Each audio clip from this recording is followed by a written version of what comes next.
What is going on, everybody? John Impemba here with Andrew Cooper. Welcome into the Fantasy Alarm Quick Out Fantasy Football Show. It is week 10 of the NFL season. Cooper, my guy, man, how we doing? Doing great, dude. Doing great. Honestly, I'm having the best year I've had in a while playing fantasy football. Takes here and there as always, but my teams are doing well. Except Scott Fishbowl really struggling over there. Deshaun Watson to thank for that. But yeah, doing all right, man. How about you, man? How are your squads doing? Yeah, I'm not doing too well in Scott Fishbowl either. I'm not going to say that you and I might have been a little distracted that day with what was going on during the Scott Fishbowl drafts, covering the draft, doing what we were doing, and then also trying to focus on the draft board here with Scott Fishbowl. Not great for me. I did send out a tweet yesterday, one of those like reasons to never give up. One of the leagues that I'm in that I've actually contended with pretty regularly, including the only two-time champion in that league for as long as I've been in there.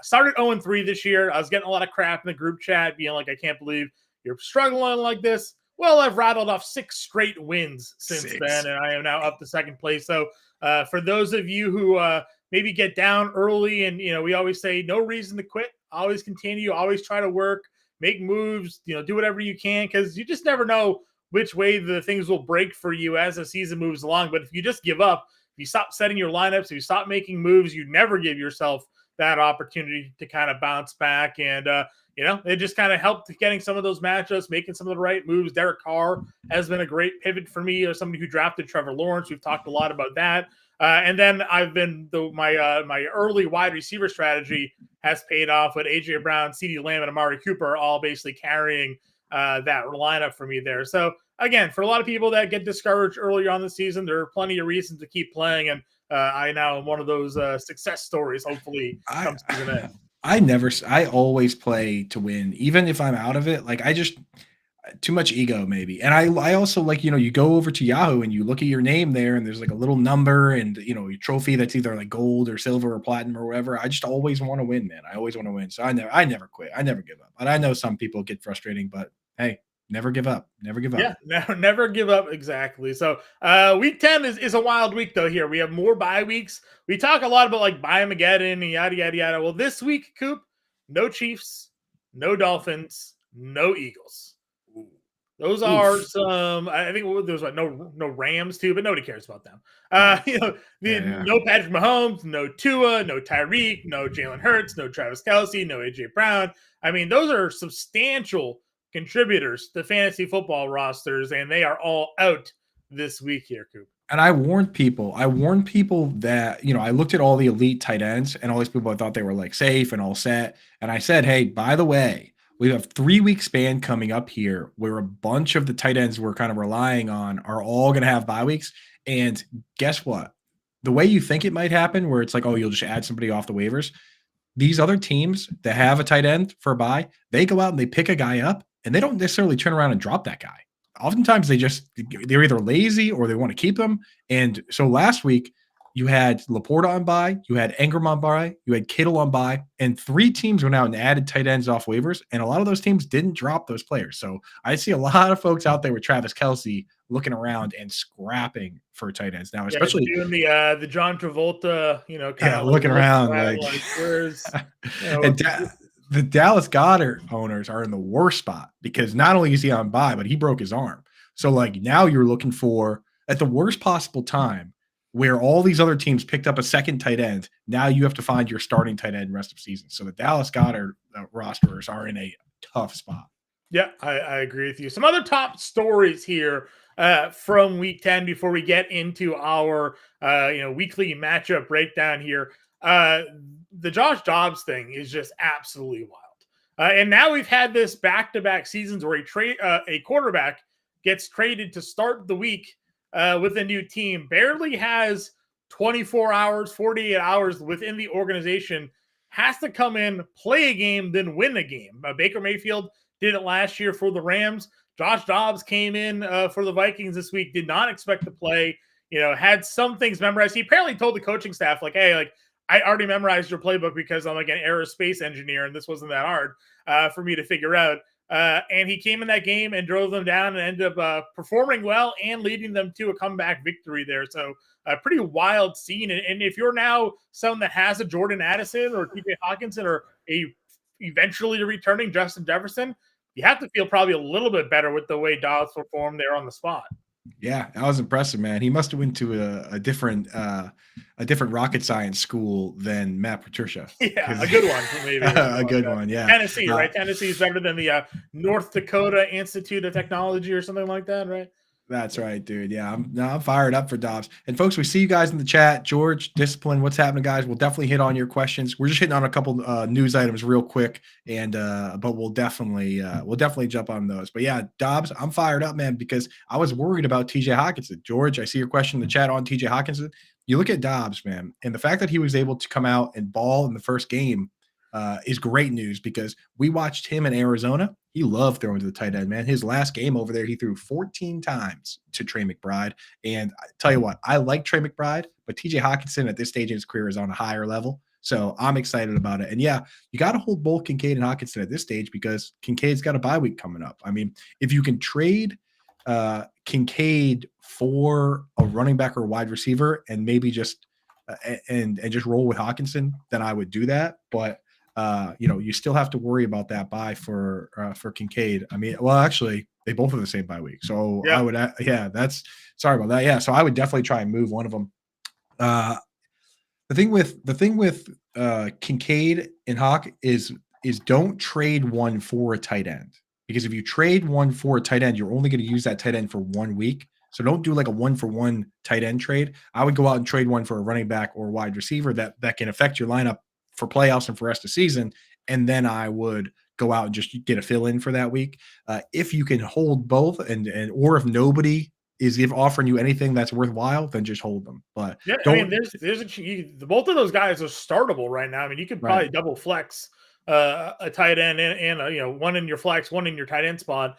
At this point, the way Kincaid isn't playing, we expect the volume for Hawkinson. Obviously, we don't know how deep your team is. We don't know the positions and whatnot you have, but both of those guys are startable and, performing at a wide receiver 3 level, wide receiver 2 level, sometimes in full PPR. So, there's a good chance that you could be able to fit both of those guys in your roster. You don't have to just pick one or the other to play. If the matchups dictate, play both. Yeah, and for the other question for Discipline, I personally, I'm a conservative fantasy gamer, so I'm probably going to start Lockett this week. I trust Lockett to go out there and play well against Washington. I'm still a little hesitant about Dobbs fully learning the playbook and embracing the playbook, and he's going up against a pretty tough defense in New Orleans, and KJ Osborne's banged up, so now you're going to get Marshawn Lattimore on Addison. I just think it's, long term, if Dobbs really picks it up and JJ stays out and KJ Osborne stay out, then it's great for Addison. But for this week in particular, it's a little scary, is it not, John? Yeah, I agree with you. I mean, listen, it was a great matchup anyways going up against Washington here for Lockett, so I would have probably leaned in that direction regardless. We know how bad the corners are for the Commanders there, and if it wasn't for Jalen Reagor and Juju Smith-Schuster being the 2 starting wide receivers for New England last week, some more plays might have been made with the way those guys are just dropping footballs all week for Mac Jones. So I do think that you'll see Geno probably have a little bit more success this week throwing to Metcalf, throwing to Lockett in those matchups there for sure.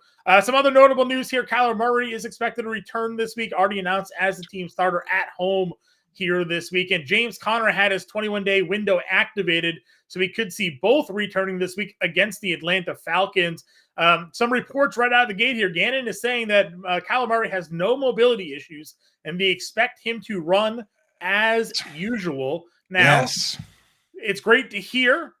We'll see if it's put into practice or not. But if that is the case, you're looking at Kyler Murray ceiling potential for this week. What, QB8, QB7, like a high, a startable QB in fantasy this week, you have to think?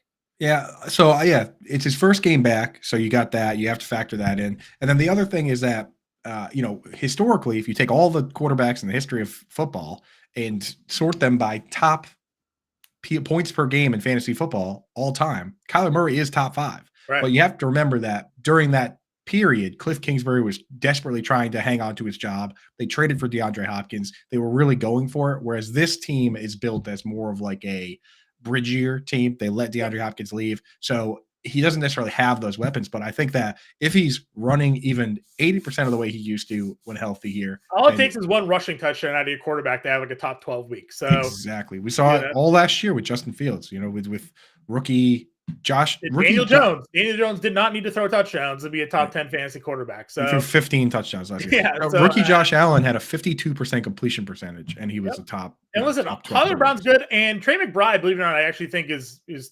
sneaky stud. I think that dude is going to be really, really good when given the opportunity there. So listen, exciting news. Maybe that offense comes a little bit better. They're at home. They get Atlanta. I know we've talked a bit about the Atlanta defense and David Terrell and things like that there, but we've also just saw them lose to Josh Dobbs, who had 1 day experience learning a playbook. Right. So maybe there's some leaky. We're gonna hit on that game. We're gonna hit on that game eventually. Let's get through the news. Hit the questions. Daniel Jones torn ACL. Obviously, a big one there in that same game. The Raiders won with their new head coach there in Pierce. There were still some issues with Devontae Adams' workload. Josh Jacobs dominated there. So we still got to figure out what's going to happen with the Raiders. But Giants are going against the Cowboys. They got DeVito and they signed Matt Barkley. So not great news there. And then Dallas Goedert broke his arm for some significant fantasy news there. But Coop, us Patriots fans, we have to at least touch on what's going on with their defense. Quarterback J.C. Jackson, who they traded for, had a good first game or two, is now got benched last week to start the game for being late to team meetings, and now isn't even being brought to Germany because the team is questioning his reliability, which is never what you want to hear. Nah, dude, that's crazy that they didn't even bring him. Just, it's but Belichick's that way, dude. And the veterans on the team, they fully embrace that. Like, if you see what Mark Andrews said, he was like, hey, you know what? Reliability is everything here. Like, you have to depend on each other. That's how people get hurt. That's how you lose games. And Bill Belichick has always said that availability is the best ability. So if this guy's not showing up for meetings, he's not dependable. Why even bring him to Germany? You know what? It's extra seat on the plane. So what are you going to do? The Patriots are kind of a disaster, and I'm rooting for them to lose as a Patriots fan so they can get a new quarterback. So, yeah, good. Leave everybody home. Leave Mark Andrews at home. Leave David Andrews at home. Leave everybody back home. Agreed. Before we get into the questions again here, let's go ahead and get some information. I guess we have some potentially breaking news here. The Vikings have designated Justin Jefferson to return, opening his practice window. I think it's still a long shot potentially for him to return this week based off some of the information that was coming out earlier this week. But again, something to at least to monitor the situation here. If Justin Jefferson is active this week, you would obviously play him. I would imagine you'd be on some level of a snap count limitation, but you're not going to not put Justin Jefferson in your lineup if he is active. So continue to monitor that throughout the week. Of course, you guys have the Alarm Fantasy Football Show tomorrow. You have Coop's Fantasy Fiasco on Friday, Brits Blitz on Friday, and Howard Bender has all your updated news for the playbook. And then Coop and I will be live Sunday giving you all that inactive information as well. Coop, do you want to hit some questions? It makes all the sense in the world, though, to just activate them now. If you really think about it, because you have week 10, 11, 12, right? By that, this team's 5-4. By that point, you'll know if you're in the mix or not. And then week 13 after that is their bye week. So basically, week 12 comes around. Even if you don't activate him and play him, week 12 comes around and you just say, hey, you know what? We're going to keep him on the roster. And you pull him up to the roster. You go to bye week anyway. And then he's back for week 14 and you play football. If the team loses these next 3 games and you're sitting there and you're pretty much out of the playoffs, then you say, okay, you know what? We're just not even going to activate him and we'll just let him go on season-ending IR. So it's the news doesn't necessarily mean, oh my God, he's back. It's kind of like, might as well, right? Well, right, and like you said, it gives them also the option to really activate him whenever they want, right? Whenever they want, the window's open, whenever they feel like he's ready to go, you don't have to do any sort of paperwork. It's already there. So it's already there. Ready to go. Let's answer a couple questions and then we'll jump into our breakdown here, Coop. Okay. Let's do it. All righty. So we got the Kincaid one already done. Let's see. Would you start Fields or Goff? Well, we don't know if Fields is going to play, but say we do know Fields is going to play. Do you like Fields against Carolina or Goff this week? I think it's just flat out like Goff. Like even if he's good to go, even if Fields is playing, obviously we're worried about his effectiveness with the thumb with Fields. Mhm. And if it were just any run of the mill week, then I would say, hey, you know what, try Fields. But Goff is in my opinion, the matchup of the week, right? With the Yeah, Chargers and the over unders like 48.5. So I'm just yeah, starting Goff. Just go yeah. Goff. Goff is where I'm going as well. They're just Fields wasn't good before the thumb injury. Now he has a thumb injury on a short week, so it's not like he's even getting a full practice That's what I'm in saying. here. He's it's a short week there, so no thanks for me there. C Dog wants us to pick 3: Chuba, Ridley, Evans, Cooper, and Debo. We're already doing some start sits on a Wednesday here, Coop. A lot of information can come and go on this one here, but Chuba obviously plays tomorrow. So do you like Hubbard as the starting running back against the Bears? It is a great matchup for him. Yeah, picking 3 here. I don't know if I would necessarily want to go with Debo there. I mean, you got some bad matchups here. Ridley's got the 49ers. Cooper's Uh, got Baltimore. Cooper's got Baltimore, which is I'm locking in Mike Evans. I like Tampa Bay a lot this week. I like that. Um, And so probably I think you Chuba's do go probably in that mix. I think you do go Chuba against the Bears and Evans here. And then I really liked what I saw from Deshaun Watson last week. I think I would go Amari Cooper, man. Okay. I think there's some upside there. I mean, if you believe, the fact that the 49ers pass defense isn't in a great shape, Calvin Ridley is right there. Yeah. So you know what? That is the question of the day, man. That's the question of the day. It might Did be the Ridley. 49ers figure anything out during their bye week? Or are they going to go back to giving up 303 scores to opposing quarterbacks, Right. And I guess the over under in that game is, 8 more points are expected to be scored. The implied point total is a lot higher for the Jags. Go with Ridley. Yeah, go with Wrigley there. So some additional news: Derek Stingley Jr., the quarterback for the Texans, has been activated to return too. So Okay. could see some improved pass defense in Houston coming their way. Let's see here. We got Freddie with a trade question. Would you trade Waddle and Saquon for Eckler? I still got Tyreek, Brown, and Evans. Probably. I mean, what's Saquon going to be with Tommy DeVito? And you already have Tyreek, so sure. And Waddle's got dealing with that back issue, man. Yeah. I don't like that. He leaves every game for a little bit. And plus, this week you can't play Waddle. He's on a bye, so get the player you can start. Right, play Eckler. So that's where I would go there. Alex says he was offered Javonte for Hopkins. Yes. I like Javonte. I like the way he's trending up. We'll talk about him when we get to the Broncos game today. But Will Levis, though, announced starting quarterbacks, brought some new life to DeAndre Hopkins. Hooray. Alex, it all depends on what your situation, obviously, in your roster looks like as well. There. I like them both. John, you were such a Javonte guy. What happened to you? Still am. Have no problem, but I want to know what it is. You also became a Hopkins guy. That's what happened. Hopkins was literally a corpse until Will Levis entered the picture, and all of a sudden now he's catching footballs and scoring touchdowns. So that matters in fantasy. I like that. But I will say the last game that Javonte Williams played before the bye was his best game all season, so it could just be a launch point for him. I'm saying. And I was saying, John, I like that sweatshirt. Where'd you get that one? The wife got it for me. It's a little full zip. It was back in the day when we did full green screen scoop, so I couldn't wear a green Celtic shirt because it would just disappear. So she had to go long and far to find a non-green Celtic. So this is gray and black, and it worked on a green screen. So dude, I like that. I've actually found my sweatshirt. That was the missing sweatshirt.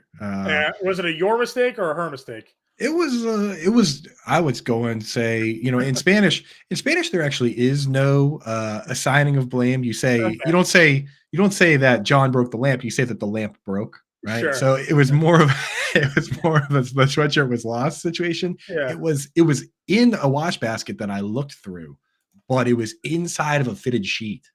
I mean, that's fair. That's fair. I would classify that as no one's fault. Your clothes, that's actually I don't know what I'm talking about. I don't do the laundry in my house. I fold it on Sunday. That's a little life hack. When you watch football, offer to your wife to fold some laundry. I sit there and I fold it. You know what I mean? With my eyes not looking at the laundry at all, but we get it. Some of the socks might not match, but we get it done. Right? I do the cooking. She does. We get those points. Flex PPR. For Chargy here. Downs. He has Downs, but not sure about the knee. He also has Rashid Shaheed, and Dalton Kincaid is available. So would you rather play Shaheed or Kincaid, not knowing that Downs is going to be active? I would just start Kincaid. He's been great. He's catching everything. He's catching everything. High and low floor with Shaheed too. Yeah, 90. Kincaid had a 90.5% completion rate coming into the game last week. If he caught 9 of 10 targets, his completion percentage would have gone down. So instead, he came out and caught 10 of 11, and it even slightly went up. Like, this dude catches everything. Mm-hmm. Next question here that we have. Discipline wants to know. He's 3-6. He's got Stroud, Herbert, Gibbs, Eckler, Addison, Ocklock, blah, blah, blah, blah. What should I do? I don't know. PPR. I'm new. I mean, you got a pretty damn good team. Yeah, I mean, I think I don't know how you're 3-6. Yeah. Are you in our Discord? Just like send us what your starting lineup's going to be. It's kind of hard to like tell you what to do because you're basically playing all of those guys there. So where I would try and make a move is I'm a little bit worried about Dalton Schultz. That's the one, and we'll talk about that today. You already have Taysom Hill, so I think I would try. Even if you got to use Schultz next week, and then see if you can trade him. But we'll talk about that. Yeah, you got a great team. I don't know, just unlucky probably. Right. Let's see here. Mirren wants to. I traded Josh Allen and Mark Andrews for Tyreek, David Montgomery, Ferguson, and Russell Wilson. 2 QB superflex. He traded the 2 best players maybe in that deal.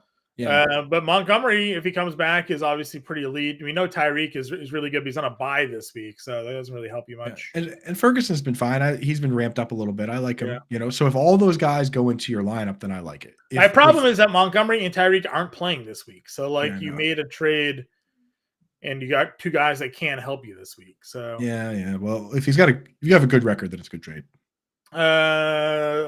Dino, which defense? Browns, Packers, or Raiders? I think I picked up the Packers in a league. What Green Bay playing this week? Green Bay is playing Steelers. They're on the road. Yeah, I like that. I like that matchup. The Browns against the Ravens is. I mean, the Browns are really good. They're really good. Yeah. What was the other one? The Raiders. Raiders have the Jets. Would you do the Raiders at home versus the Jets here? I would, but I wouldn't drop the Browns to start anybody. So if you have to drop the Browns to do it, then just start the Browns. Even doing the rankings, I couldn't find a way to rank the Browns outside the top 5 or 6 or 7. I was going to say, they're too good. Yeah. Let's see. Would you trade Barkley for Ridley? A lot of people giving up Barkley. I don't know if I would do. Nah, just hang on to him. Yeah, too valuable. Twitch gang calling him out. Would you trade Mostert for Monty? Yes, actually. For sure. Because when the Dolphins come off the bye, I think Devin A-Chain is available to come back. And then at that point, I don't know what that rotation is going to look like with A-Chain, Wilson, and Mostert all active. So at least Monty's going to get his role. What Dan Campbell came out and said yesterday, we don't envision giving Jahmyr Gibbs 60 snaps, right? As great as he's been, they're pretty committed to giving Montgomery the early role there. So I would do that deal. Rest of season, Bijan or Waddle. I'm still going to go Bijan. Bijan, yeah. And let's get into these game breakdowns because last question, then we'll get into it. Last question, Rex. Keep a question. You want 2 of 3 round value, 2 in the 6th, Young in the 14th, Pick in the 17th, Murray in the 17th. 2 of 3. I definitely want to keep Tua probably in the 6th. He feels like he's way out producing that value. I don't like Bryce Young, Pickett. If it's a 2 QB league, then just keep Kyler Murray. Yeah, keep Kyler Murray. I'm not sold on Bryce Young or Kenny Pickett. So no, keep Tua, keep Murray. You'll be good to go there.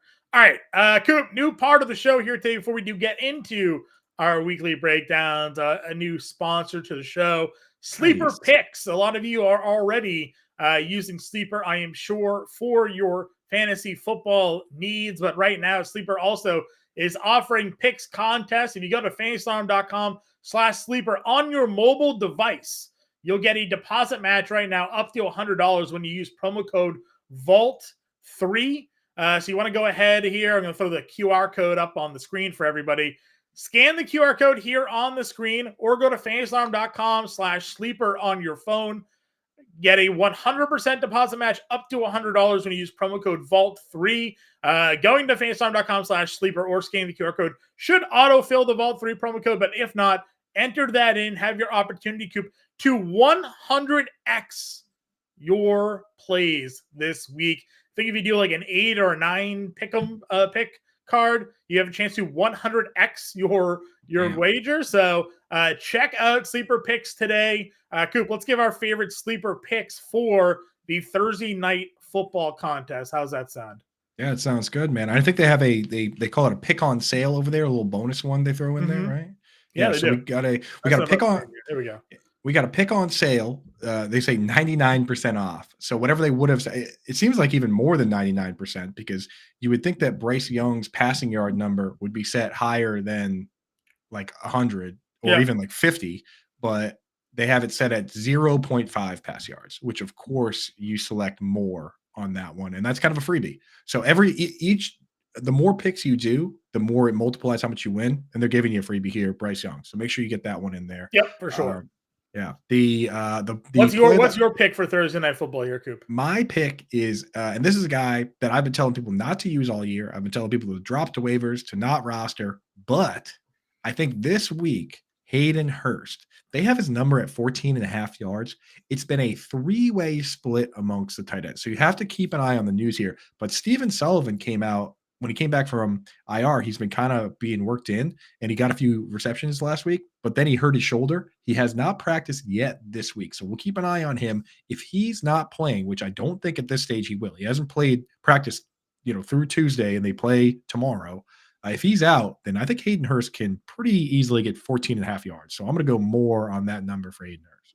I like that. Again, you're right. A guy that we thought maybe early on would be in for some targets. He actually had a pretty decent week one for fantasy, and then he just kind of disappeared there. Adam Thielen showed up.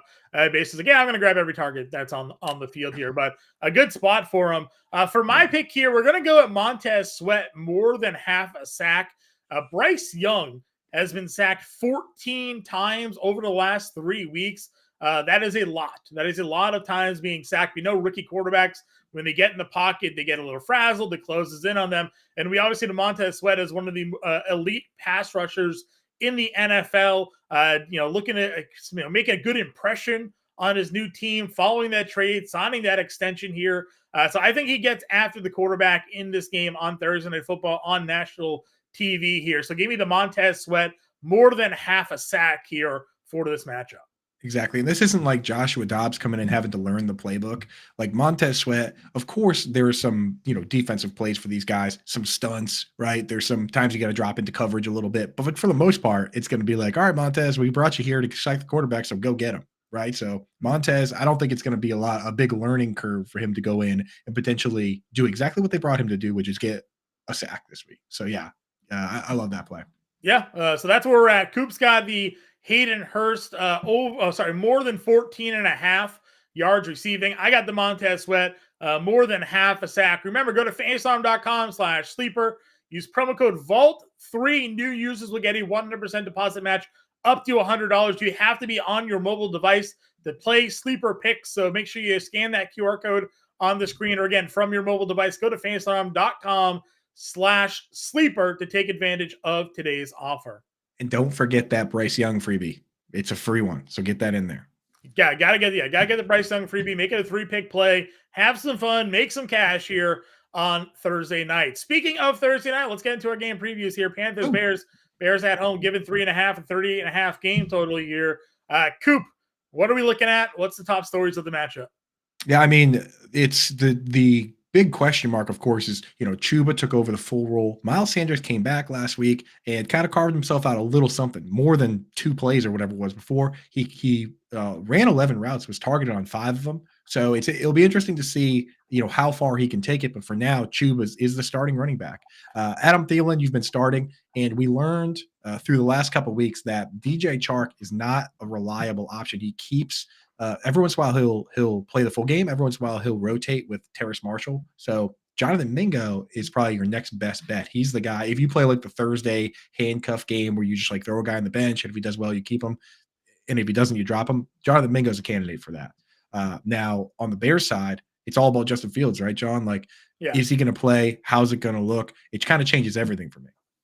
It definitely changes everything. I mean, obviously we've seen for me, I think the biggest impact it's going to have is on Cole Kmet. Right. I mean, the last 2 weeks, Cole Kmet has been a monster with Tyler Bagent at quarterback. He was barely being used with Justin Fields as the quarterback.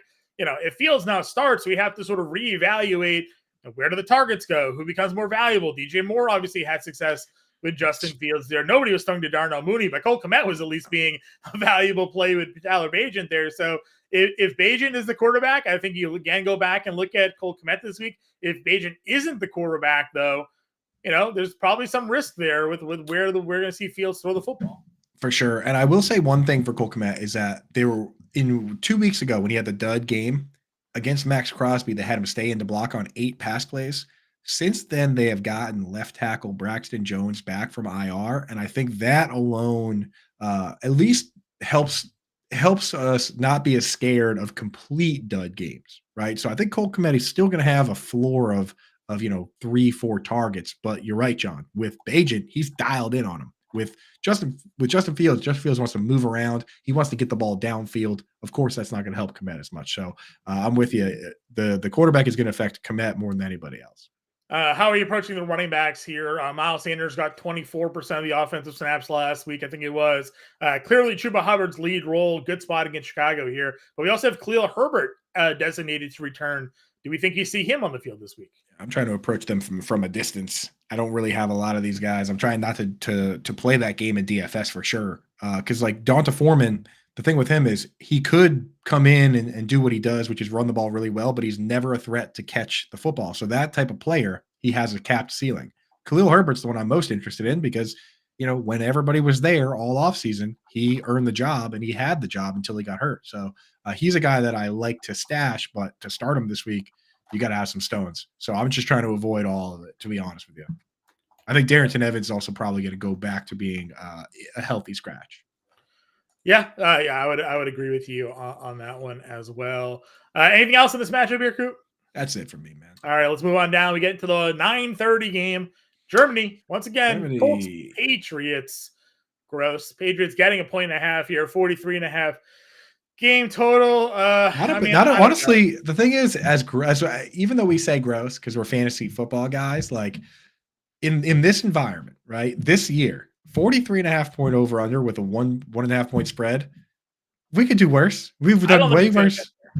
You don't think you like the under? I think I like the under too, but I mean, just the idea on Patriots paper. Offense has shown me nothing to think that they can score 20 points. So, I mean, John, there's a game on the slate with a 38 point over under, and the spread is 16. So yeah. it gets gross. We had that last week with the Bender and I. We did the no touchdowns prop on Arizona, which cashed. The old Keith Sweat. That's what we call that one. 27-0 final. We took the under. Bender took the under. I took the -9.5, and then we were sitting there. We're like, you know what? I don't even think Arizona's going to score a touchdown this week. We hit that one too. It's like plus 330 for Arizona not to score a touchdown. That's it, dude. That's crazy. Yeah. I hate that to be honest, man. You're sweating until you're never safe. You're not safe until the whistle blows. They never cross half field. So still though, because the thing is, sometimes what happens in those games, they take one team, the one team goes up by so much they take the starters out, and then it's just a peewee football, and nobody knows, So those games do get crazy, but I kind of like that. I mean, we'll talk about that when we get. I don't think the Patriots. I don't know if I don't think the Patriots scored 20 points here. I'm going to take the under. I don't know who to like on New England. I mean, I guess Ramondre Stevenson looked pretty good. Pop Douglas was fine. Juju's numbers looked good, but obviously he had that ridiculous drop. Jalen Reagor couldn't catch anything. I did have Hunter Henry in my contrarian video for the week. Did find the end zone. I thought without Kendrick Bourne, they may look to the tight end a little bit more. Hunter Henry did have a kind of a good game. So, you're the matchup whiz here. Does Hunter Henry have a good spot this week? I'll tell you what. Not only is it a good matchup, but if you go and look at last week's game, all year long, Hunter Henry and Mike Gesicki have essentially been playing 50% of the routes, right? This week, they threw 47 times. Here were the leaders in routes run. Number 1, Mike Gesicki, 41 of 47. Number 2, Hunter Henry, 40 of 47.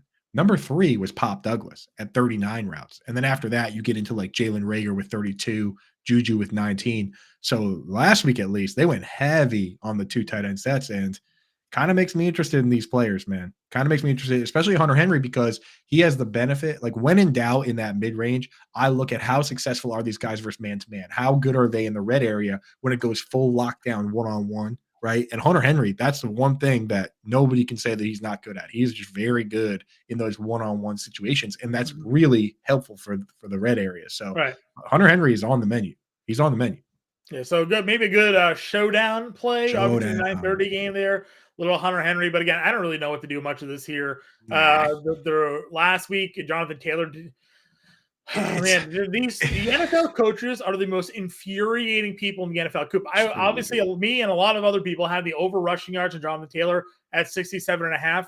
The Colts are up 14 with 8 minutes to go. Gardner Minshew threw 3 straight passes on a 3-and-out, and they didn't run the football until there was 3 minutes left to go. They got the ball back for a second drive, and Gardner Minshew kept throwing again, up 2 scores. That's supposed to be when you're grinding down the clock. You're running it out. All we needed was like 20 yards from Jonathan Taylor over the final 8 minutes of a game where they had a 2-touchdown lead, and they threw the football the entire time. They falconed it, man. It makes no sense. Some- The Falcons did the opposite. I was talking to you and Bender in our group chat there. Van Jefferson started off the drive with a catch, 12 straight running plays where the Falcons are trailing in that game. I was saying more like the Falcons Super Bowl where they if they just got like 2 first, if they just ran it a little bit, but instead they threw it every time and were just doing 3-and-outs. Yeah. So the Falcons. Arthur Smith is also a nightmare. But yes, that was infuriating to see the coaching decisions there. I will say this matchup does make for a very fun showdown slate, because a lot of times with these showdown slates, like if you get like 49ers versus Dolphins, there's only like 5 players that get the football in those 2 teams. You know what I mean? Like, so, it's like everyone's starting. What you're saying is the fact that we don't know who's going to do anything makes it exciting. It makes it fun, dude, because it's like you have a different term of fun than I do. So now there's so many. It's not fun as an analyst to like tell people who to start, but playing, it's anyone's game, man. It's anyone's game. There's so many different guys you can go to. I mean, who knows? Maybe Alec Pierce will catch a football for once in his life. Like, so balances out. Maybe he will. I mean, I don't know. I know Colin Granson didn't do a damn thing last week. I know. And this could be a Granson game with Josh Downs out, but I will say the guy that picked up the most snaps was Isaiah McKenzie. And we know that he's not a super megastar, but he's had some success. Killer. Kills the Patriots. Dude, he actually is amazing against the Patriots. He's amazing. If they put what's his name? If they put Miles Bryant on him, then he's going to have like 10 catches, because that's the matchup. So I don't know. Keep an eye on that. Keep an eye on that one for sure. Let's get on to some more fun games here. 1 p.m. Titans Buccaneers. Will Levis named the starting quarterback moving forward, at least for now, for Tennessee, which is the right move here.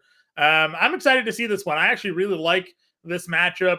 Again, Will Levis in his opening start threw for 4 touchdowns. And then I told you, listen, short week, first real start against Pittsburgh in Pittsburgh, felt like a really tough situation to be put into. Not a tough situation to be put into here. Full week of practice in Tampa Bay against a Buccaneers defense that just allowed 470 yards and 5 touchdowns to CJ Stroud last week. And again, Will Levis threw for 4 scores in his first start. So it's not like he's incapable of just chucking the ball downfield here. I like Will Levis. I like Tampa Bay. This is an over for me. I think 38.5 is too low. I think this is a mispriced line.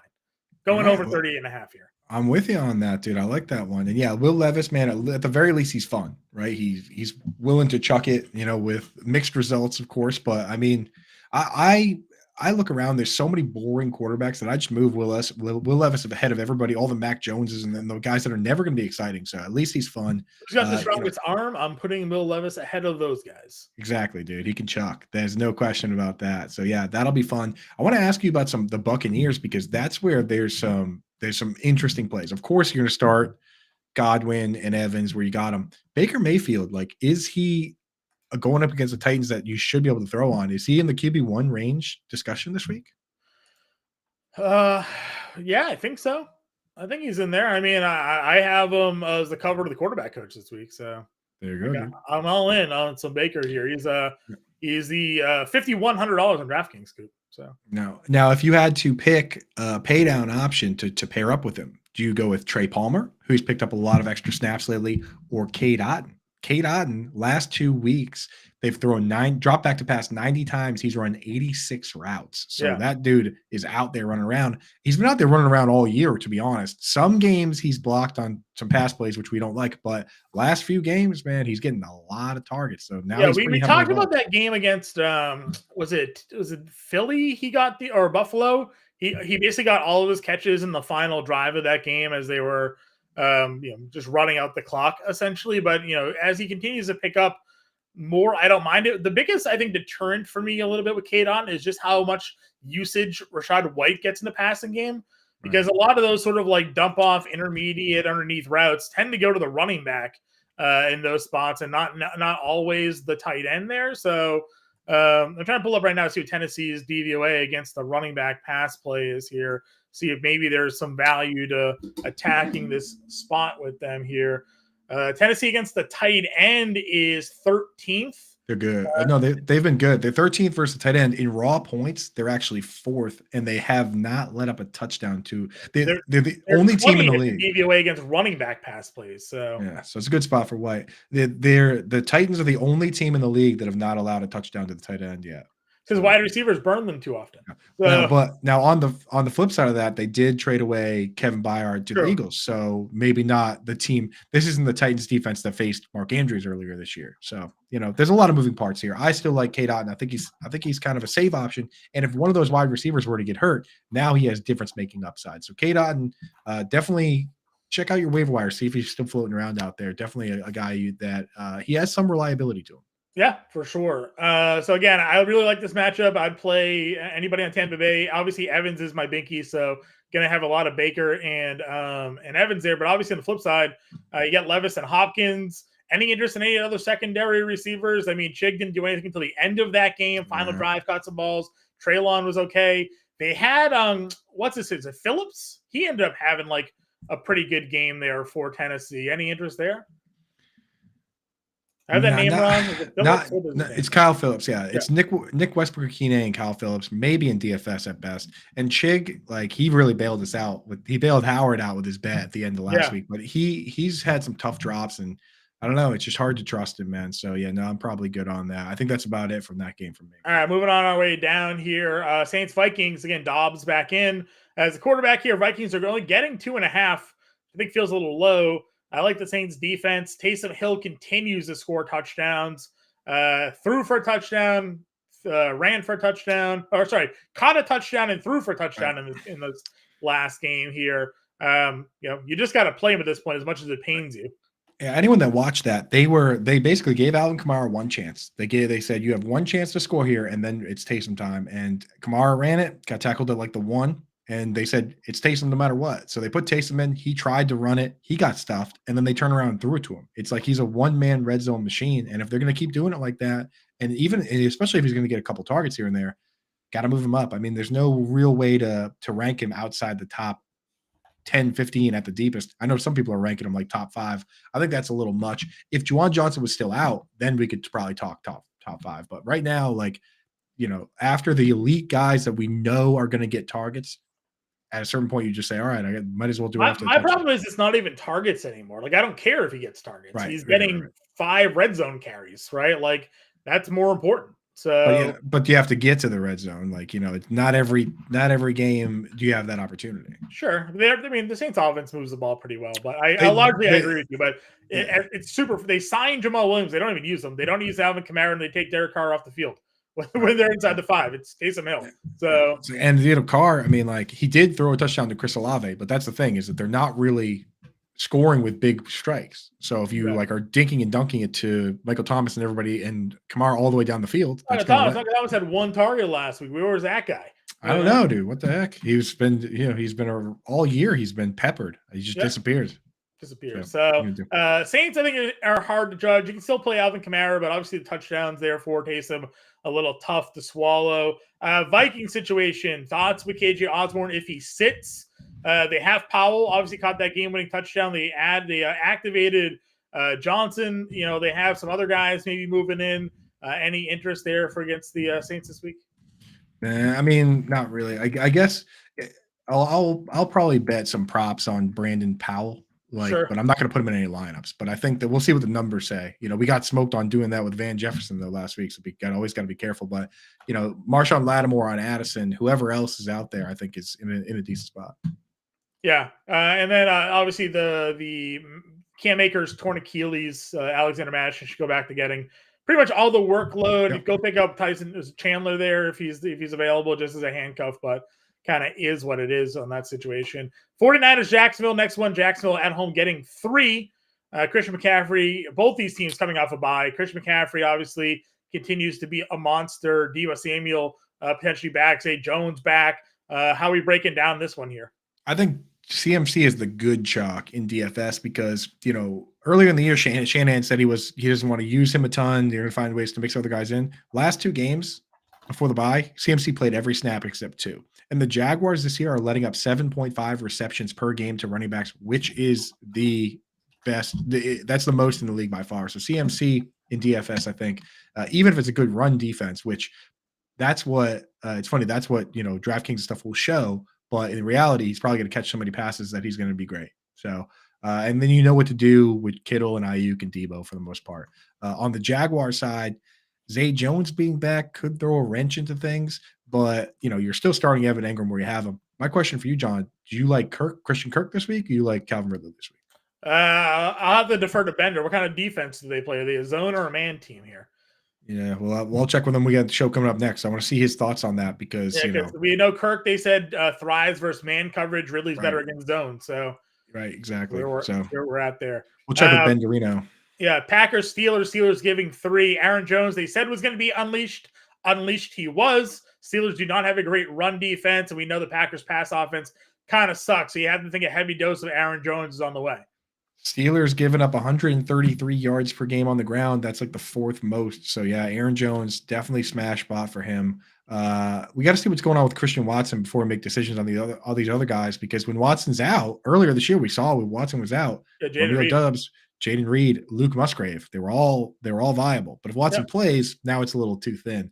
But I'm starting to wonder if maybe Watson, sometimes you have a player like Watson, and there's a lot of pressure to get him the football, and I wonder if that's kind of in Jordan Love's head, that he's like, I have to take shots downfield now. I have to get this guy the ball. If they could just expand Christian Watson's route tree, it'd be a lot easier for everybody, but they don't. It was just run straight. So when they were dinking Duncan earlier in the year without Watson, and Dontavian Wicks was out there, the offense actually looked better. Agreed. Deontay Johnson, clearly number 1. That's not even a question anymore. Pickens is great while he was out, but Deontay is the GOAT here, getting all the targets, making all the plays. I have to look at what his yardage prop is going to be again this week, but we're probably going to be looking at the over on that one. The running back situation, both running backs scored. Both running backs continue to look good. I think you just play them both at this point. Obviously, not going to bench Najee, and Warren's probably a flex play in most leagues at this point. Absolutely. And I will just add on this team that Connor Hayward, for a couple of weeks there, he was running a ton of routes. This past week, I think his poor blocking is catching up with him, and they used a little more Darnell Washington. Now, Washington only ran 10 routes, but he played a lot of, additional plays that were run plays and things like that, and pass blocking plays. So Hayward only ran 20 of 30 routes. Yeah. We only liked this guy if he was going to run all the routes. So now we're just done. No Connor Hayward. Agreed. Browns, Ravens here. Ravens are giving 6 at home. That feels like maybe a little bit too much if the Browns defense shows up here.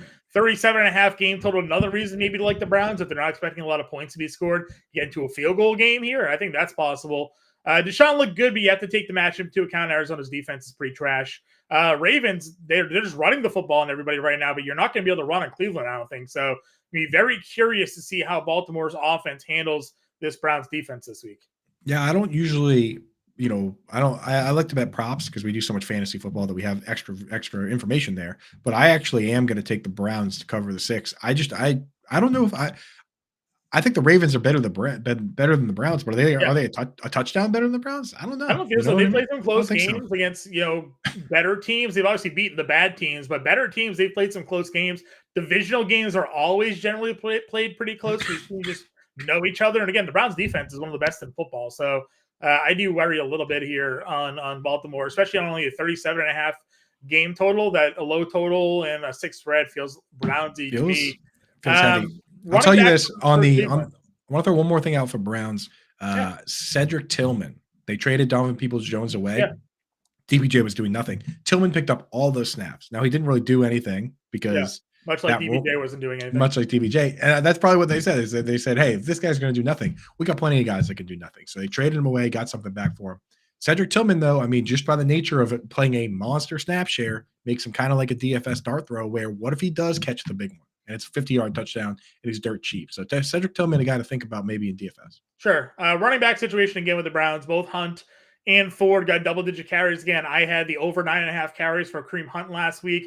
That one cashed. He found the end zone again as well. Kareem Hunt continues to be a goal line threat for Cleveland. So if they do get in the red zone, you got to think the Ravens are going to be there. Speaking of the Baltimore Ravens running back, though, Keaton Mitchell finally broke out. Do we think he has an actual path to consistent playing time, Coop? I'll tell you, at this stage, we got to take any shots we can. So many things are already settled.